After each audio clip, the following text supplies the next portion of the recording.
สบายดีมื้อนี้ค่อยสิมาบอกเกี่ยวกับการสร้างโปรแกรมรายรับรายจ่ายเนาะเขาจะคลิกเข้าตัวนี้ใส่แอดมินพาสเวิร์ดลงอินเข้ามานี้จะมีรายรับรายจ่ายมีระบบรายงานเครื่องมือลงทะเบียน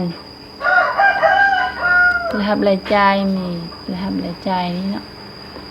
ระบบรายงานนี้จะมีกดสอบรายรับรายจ่ายกดสอบรายรับรายจ่ายตามช่วงเวลากดสอบรายรับรายจ่ายในแต่ละปีกดสอบรายรับรายจ่ายประจำปีรายงานแยกประเภท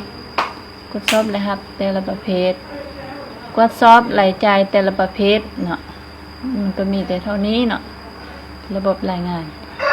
เครื่องมือนี่จะมีกำหนดถ้าเข้าสู่ระบบ reset password ล้างข้อมูลทั้งหมดลงทะเบียนอันนี้แม่นลงทะเบียนการนำใช้ถ้าเฮาอยากสร้างเองเฮ็ดเองได้เฮาก็ลงทะเบียนนำใช้เลยเนาะอันนี้จะมีติดตั้งหัวข้อรายงานบันทึกรายรับบันทึกรายจ่ายรายงานรายรับรายจ่ายแล้วก็รายงานรายรับรายจ่ายประจำปีรายงาน Excel อย่างนี้ก็มีเนาะวันนี้เราจะมาเข้าบันทึกรายรับบันทึกรายรับนี่จะมีวันที่มีประเภทมีรายละเอียดมีจำนวนเงินวันที่แม่นวันที่ที่เราจะพิมพ์รายการต่างๆในมือได้มันกำหนดวันที่ได้เลยกดเอานี่ประเภทเช่นตัวอย่างว่าประเภทรายรับเงินเดือนโปรแกรมนี้จะใช้ทางด้านห้องการต่างๆบอกหรือว่าค้าขายอื่นๆก็ได้ใช้ได้หมดนี่ตัวอย่างเช่นว่ารายรับจากเงินเดือนเนาะอันนี้ก็เป็นรายละเอียดพิมพ์ใส่จำนวนเงินเดือนหนึ่งใดเท่าใดก็พิมพ์ใส่เนาะตัวนี้เป็นตัวอย่างเช่นว่ารหัสประเภทนี่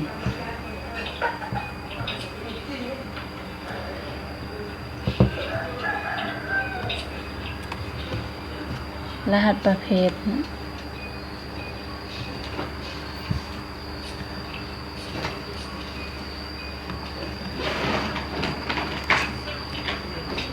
ซื้อ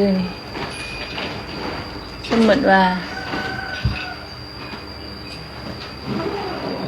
ค่ายเครื่องรายรับจาก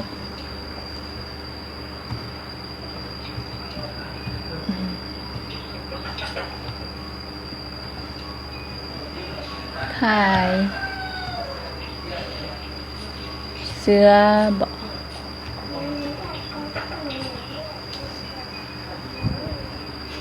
ผ้าก็จะบันทึกนี่มันก็จะโชว์ออกมานี่นะถ้าเราอยากรู้ว่าในราคาเท่าใดรายรับจากเสื้อผ้าจำนวนเงิน200,000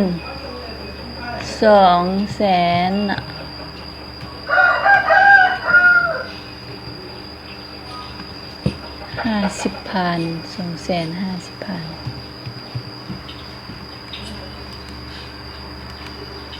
มันก็จะโชว์ออกมานี้เนาะอันนี้เป็นบัญชีลำดับบัญชีประเภทรายละเอียดจำนวนเงินรหัสจะโชว์ออกมานี้เงินเดือนใน2 ล้าน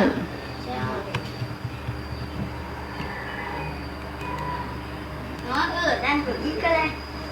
đây đang có cái đây ít nào mà cua còn đây kéo cua mà có đây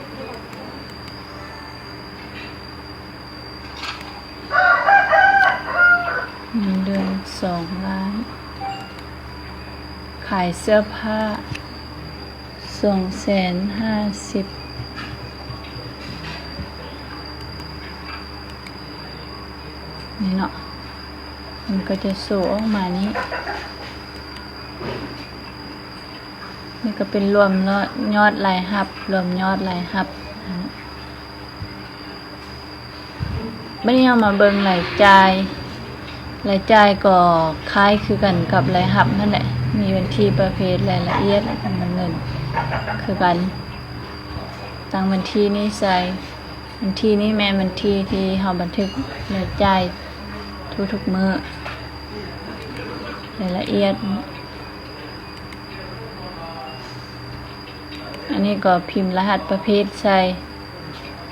คือเก่ากับรายจ่ายรายรับนั้นเนาะคือกับรายรับนั้น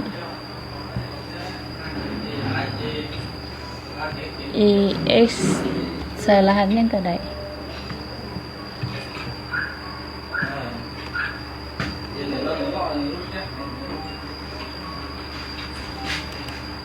พิมพ์แล้วเราก็จะสมมุติจ่ายค่าบัตรโทรศัพท์เนาะสมมุติจ่ายค่าบัตรโทรศัพท์มันก็จะบันทึกนี้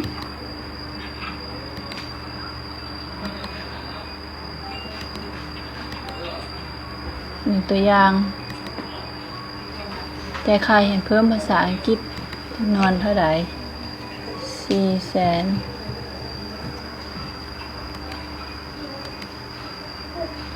นี่มันก็จะโชว์ออกมานี่เนาะแต่ละอย่างก็คลิกเข้าแล้วก็โชว์ออกมานี่คือกันหมดอันนี้แม่มันที่เริ่มต้นนี่มันที่เฮาเริ่มบันทึกให้ไปเนาะนี่ก็จนฮอดวันที่สิ้นสุดหั่นอันนี้จะเป็นการแสดงสิ่งที่เฮาบันทึกไว้แล้วเมื่อนั้นเฮากลับคืนมาเปิดแล้วเฮาก็เซฟบัญชีคือเซฟบัญชีเก่าที่เฮาบันทึกหั่นแล้วเฮาก็มากดแสดงนี้มันจะโชว์ออกมาเลยดันก็ออกเลย อันนี้แม่นรายงานรายรับรายจ่ายนี่วันเริ่มต้นวันที่เขาเริ่มต้นวันที่ดาวกับพิมพ์ใส่สิ้นสุดวันที่ดาวกับพิมพ์ใส่